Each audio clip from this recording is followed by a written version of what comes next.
badminton. It's like Wimbledon for badminton. Obviously, as tennis players, whilst we appreciate the sport of badminton, it's not quite tennis. But what we do have is some pretty cool displays and some cool little things to look at. So if anyone has any Yonex specific questions today, then this is the time to ask them, because I'm surrounded. I've got all of Yonex here. I've got senior managers, I've got MDs, I've got everyone. So if you have any questions, any challenges with Yonex, then this is the time to ask. And we'll be able to find out all the information that we need. So those of you who use Yonex rackets, let us know in the comments what racket you're using, what string you're using. There's a whole Polydor Drive soft, actually, even though we tested it a year ago, only came out yesterday. We got our first drop, so seeing some of that. There are some secret things we're not going to say about, and maybe you can read between the lines on what those might be. So should we have a little wander around, Joseph? Let's do it. We can find. So this first bit here. I think it's speak loud. Adam? Louder. Louder. Yeah. So this first section is all about the string team. So this is the number of rackets that was done at the Aussie Open. So you can see they peaked this year at almost 8,000 rackets, a lot of rackets. And there they are in a little photo of the team down there. Yeah, so Yonex likes stringing apparently.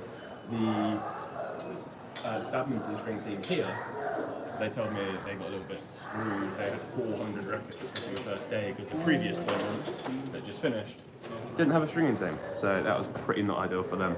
Then as we wander around, you see they've got all the players that they work with and sponsor. So you've got tennis players here, you've got Sucker, you've got Alfie Hewitt, Tommy Paul, all with their kind of personal brand in TFO. I played with TFO, really nice guy, massive, like genuinely massive. That's a good question actually. Anyone play tennis with any pros and surprised by how big they are or how good they were? This is the Vamos J. This is Yonex's like junior event and what they do. So, oh Joe, it's me. Ah. We've made it to the wall. This is the influencer room, and although obviously I'm not, oh Joe, There's me. look, we're all here. That's exciting, and now I'm talking about subtitles so no one knows what I'm saying. I could be saying I hate these, or I could be saying I love it. Probably love it. Bad word, isn't it? Matthew Trinder says, you are sideways. Sorry, Matthew. What do you mean? Oh, do we have to do first? I don't know, I guess so. Thank you, Matthew. All right. Helpful. Well, there we go. Yeah. I just green screened you as well. I did it. Yeah, no need for the green screen. We're still working out a few kinks. We've just arrived in Birmingham. So as we come down here, we start to get this is a new recycled kit. Very nice polo actually. All the staff are wearing it. Down here is where there's some activities. So we've got a ball machine. Cool. Sco Royal says, is this the US or UK? This is UK. We're in Birmingham. Yes, Netherlands. the second city The second. with Yeah. more London Falls. more Coming here. more canals than Venice, apparently. There's a lot of canals. We're right on the canal. Yeah, so it used to be in Wembley, this event, but it's been here for a long time. We've been coming the last 4 or 5 years. But it's quite cool, the Yonex showcase. You've got the Yonex road bike, snowboard, all sorts of different things going on. Here they have a VR section where you can go into the Innovation Centre, and which is where Yonex designed all their rackets. They just rebuilt it. You've got a Wimbledon grass court, a Roland Garros clay court, a US hard court, a Aussie Open hard court, all in the same place. So it's pretty cool. So I was out for dinner last night with Yonex and trying to get an invite. But quite difficult to do. We need more subscribers, so if you're watching it, subscribe. This is where all their factories are. So in Japan, you've obviously got Tokyo, then Niigata is where most of their rackets are made. They've just announced they're building a new factory. So a message from El Conde's Prince says, hello, why is it portrait? The answer to that is we're just figuring it out. So if I go rotate device back, let me, blame the cameraman, but this is, we maybe should have. Let me see if I... It says orientation is locked, but I can't. Let's see if I can change that. Doesn't seem like I can. Yes, now it's right, as I can see myself. Yeah, it's this way. It's fine. So apologies if you're upset by the portrait, but it's portrait because we're not able to do our full live setup. We're just doing something off the phones rather than the full shebang as you'd normally expect. We have laptops and encoders and cameras and lights, and now we've gone mobile. Yeah, just be grateful for what you've got, I would say. Yes. Any other comments, Joe? Any other questions? When is the new vehicle dropping, or in black, beige? Well, there's no official date, but it would be everyone's best guess that it's going to be like a January 26th, right? It's a vehicle year next year. Sand beige came out last year, so there'll probably be a new vehicle. This is my favourite bit of the whole exhibition, Joe. Okay. So this is the journey of the tennis racket. Excellent. So this is raw graphite. So that's how all rackets start out in their pure graphite form. They're then put into a mould, and this is the kind of secret bit, which Yonex nobody really knows apart from the factory workers and the real head honchos, is how it gets from the raw material to the mould. This is where the magic happens. That's where the magic is. The magic is in this section. Then it's kind of painted, detailed. But it's in that first bit where it's, where the secret sauce is added. The 2 weeks, how the moulds are basically made, how they're cooked, how the graphites are layered. That's the real bit that, I mean, Yonex obviously, in their build quality, that is the bit that makes the difference. Tennis After 40 says, I've played with Jenna Talia, former WTA pro. Nice, did you beat her? Was she good? Did you beat her? Probably. Yeah, so that was pretty cool. And badminton rackets here, but we know we play tennis, so. And a question from Neil Hayter, could you bring Regner rackets to the UK? So this was a big debate in the hotel bar last night. I was begging for Regners, and even the UK guys never used them. And two of them asked me, "How did you get one for your video when we managed to get our hands on one? And when can we get them?" And it's just a manufacturing issue. All the Japanese factories are at full capacity all the time, 24 hours a day, making whichever rackets they're focused on. The moment it's E-zone, and as new releases start to come up, they start to move. And there's no spec for the Regner, I think, because it takes so much effort to make them. It just doesn't have the same, like, it can't, it's almost not commercial to do. So if anyone's in Japan and wants to buy me one, I really appreciate that.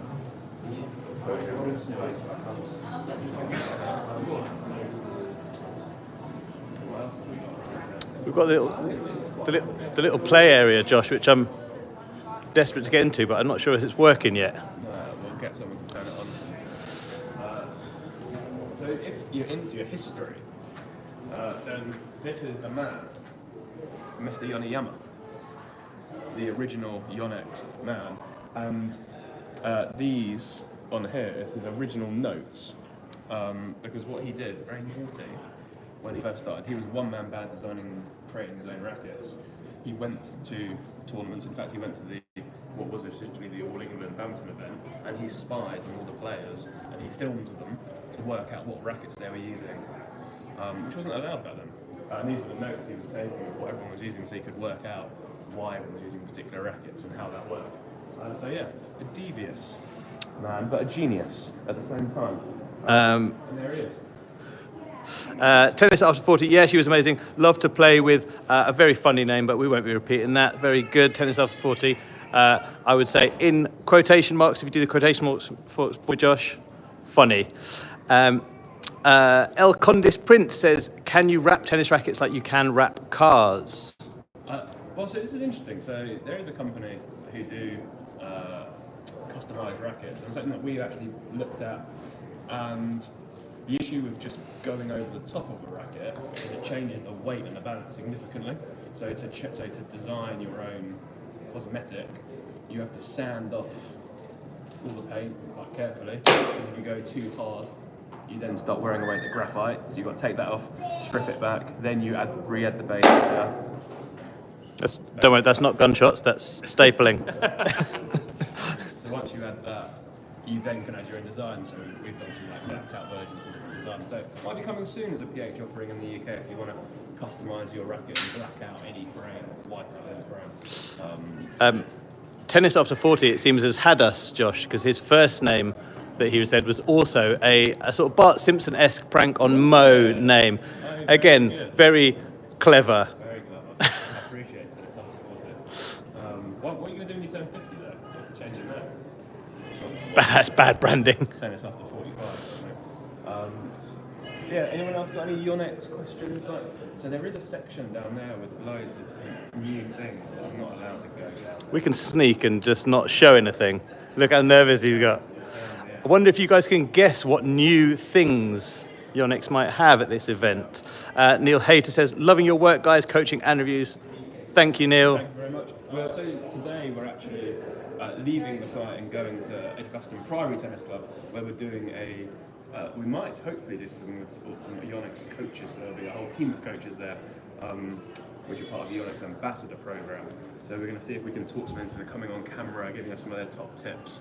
So we'll make some content for the video, for the coaching channel. So those of you who don't watch the coaching channel, get over there. There's some good stuff on there. Unique stuff on there. Rob Tennis Beckenham says, do you know if Yonex will release a new Percept colour? I do know, and that is all I can say. Yes. If you look down there, There is things going on down there, secrecy. No, obviously you've had the E-Zone and the blackout and the new one, you've had the vehicle and the sand beige.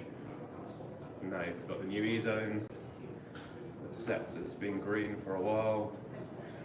Who knows? Intrigue. But what can be for sure is that the rackets will all be good. And actually, I think the Yonex design team have done well recently. A lot of the rackets are very nice. The sand beige was actually quite a nice addition, although the red's still more popular. So there you go. Any other questions on Yonex or players and string usages? No, Tom Smith says, between me and my hitting partner, we have 3 Regners in Berkshire. Well, Send them over. send them down. Or invite us up. I come to Berkshire. I don't know where Berkshire is. North of London. Yeah, well, south of Birmingham. I'm in Birmingham now, aren't I? Yeah. We'll get on our way back. Yeah. How do you share 3 between 2 of you? Surely you just need 2 and we can have 1. 1 each, right? What strings do you put in the Regna? I want to know. Yes. Do you go like Polytour Pro in the Regna? Probably.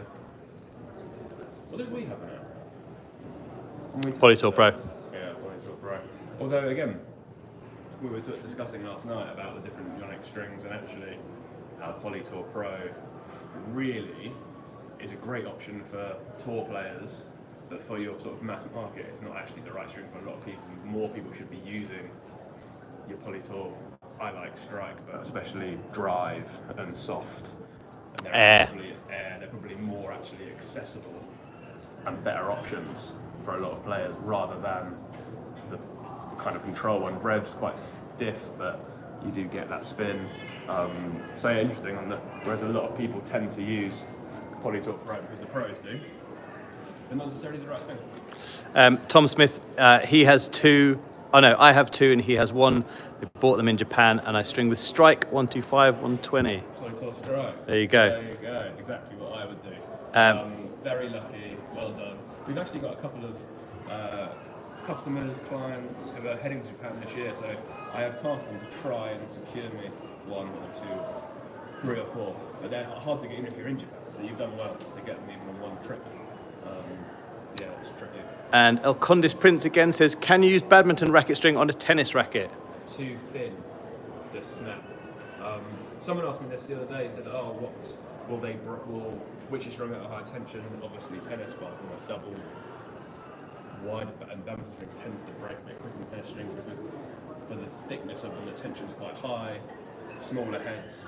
If you smash a shuttlecock right on the edge, it can pop really quickly. Tennis, you can still have that, and it's probably not common, but when you have a fresh restring, especially if you've gone quite tight, if you miss-hit a serve, shank a smash early on, anywhere around the top, those knots and those really tight fresh string will just pop and break.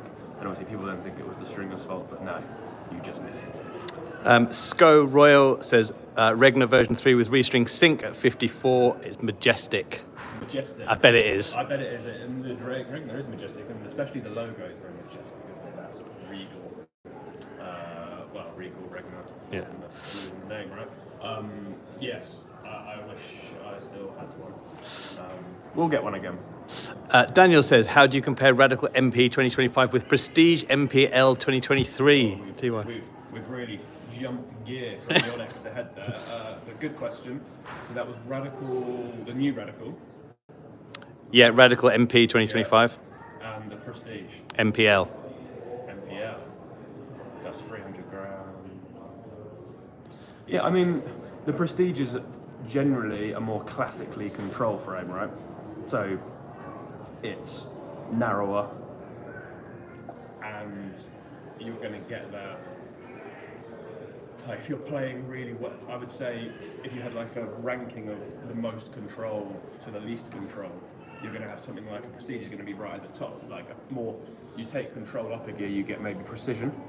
The MPL obviously not quite so much, but the Radical is just a more playable control racket. And it's really good, the new Radical, although the old Radical was also really good. The difference between them is Orthotic 2.0, make of that what you will. But if I was using the Prestige 2023, the current Prestige MPL, would I try a Radical? If I was maybe struggling to time the ball consistently with the Prestige and it was hard work, then maybe that'd be an option to look at, because obviously that's the most accessible Prestige of the lot. So yeah, a Radical would be, maybe go Radical Pro. So you give yourself a bit more control towards a Prestige, but in the Rad, I don't know, but worth trying. Tom Smith asked, do you think this is like quoting-ish, do you think there will be a rise of V-Core users because of Fonseca, like there was with Alcaraz and the Aero? So, from my experience in the shop in terms of retail and sales, it seems to be there's certain players that will sell rackets, and Federer sold rackets. Pro staffs were just insane. Rafa sold Aeros. No one else has really quite had that size of profile to really drive the sales of a particular silo or family of rackets. Interesting, after Alcaraz won Wimbledon, yes, for a week or so, we saw a boosted amount of Aeros being sold, which tracks a little bit. But for that sort of consistent to drive a whole set of rackets, they've got to be consistent. They've got to have, I mean, Rafa and Roger are obviously such great ambassadors as well as great players. So everything sort of supported it and what they did with the brand. So I think that obviously having successful players really helps, but it's not that straightforward as, oh, this player is great, they use its rackets, they'll sell more. There's a lot more to it than that, I think now. Rob Tennis Beckenham says, what is the current top-selling racket out of the new rackets in 2025? Which is handy, because we're here with Yonex in Birmingham. But yes, Yonex 2025. I think the Pure Drive will, in the summer, start to catch up. The Pure Drive is more expensive, and I think there may be some of you who are waiting for it to come down in price. But the E-Zone just keeps selling out. We're kind of begging for more and more. But capacity, and it's not a UK issue, it's a global issue. They just don't have enough for everyone. Everyone wants them. So there's even players and coaches who are kind of owed them and given them to help promote the brand, and they can't get them. So yeah, it's tough at the moment. Daniel, who asked about the Radical MP versus the Prestige MPL 2023, TY, he says, and he's reiterated TY. Yes, thank you. Thank you again. Joe's too old to understand that sort of hippie language. TY. Whoa, my light's gone. There you go. Question from Sco Royale again. Will Yonex implement the stiff racket face design that the new generation V-Cores like they did with the Percepts? What was the first bit of the question? Will Yonex implement the stiff racket face design in the new generation of V-Cores like they did with the Percepts? I mean, your guess is as good as mine. Yonex are very tight-lipped on new spec and new tech and new rackets. Even if we can assume there will be a V-Core in June 2026, until the specific date, we can't even, even when we know, we're not allowed to say we know, until a very specific date this year for these, and it was around December, in early December, so you'd think it'd be similar, but we don't get told anything specific, and when we do our filming and review them before they release, we have to sign NDAs. We're not allowed to say anything until a certain date, so even if I knew, I couldn't tell you, but I don't know. A name that I can't read because it's in an alphabet that I'm not able to read, but they ask, can you recommend string for the new E-Zone? So I'm assuming E-Zone 100. E-Zone 100 is very lively. So I think a lot of people are going to prefer it with a more of a control style string to kind of temper it a bit. If you put in like a big aggressive string in there, it's going to be really, really high to do. Whereas if you put like a Polytour Pro control string in it, it just tempers the E-zone sort of crazy power down a bit, and yeah, essentially it'd be better. So that's worth trying. But if you just want more and more and more, then my God, go put regional 0 in it and have a wild time. Any other questions, Joe? Not at the moment. Oh, nice shot of the toilets. There you go. Oh, very good. Very good. So yeah. For those of you who are just joining us, we're in Birmingham at the All England Badminton Championships, and so we've got all the sort of museum pieces and promo pieces from Yonex. So that's the sneak peek down to the show, to the trade room down there, where there's things we cannot see. There was 2 new badminton shoes that are like entry level, and I went to take a photo yesterday so I could remember what they looked like for when I did my orders, and they were, no, you can't take a photo. So very secretive, very, very secretive. But yeah, if there's no more questions, comments, I don't want to know anything about Yonex, this is the time to ask me, because if I don't know, there's about 50 people in here who probably will. But after you've watched the video, you can keep saying comments to me, any questions, and we will come back to you. But otherwise, me and Joe are going to go play some tennis. We're going to test out some Yonex rackets and some strings. And then we'll be back here, so yeah, we'll be posting on Instagram what we're doing with our day, so feel free to keep track of us. Oh look, here he is, wearing his really horrible Yonex jumper. It's beautiful, Yonex jumper. There Look you at that, go. it's got Yonex on the hood. Very good. Right, well thanks everybody, and see you soon.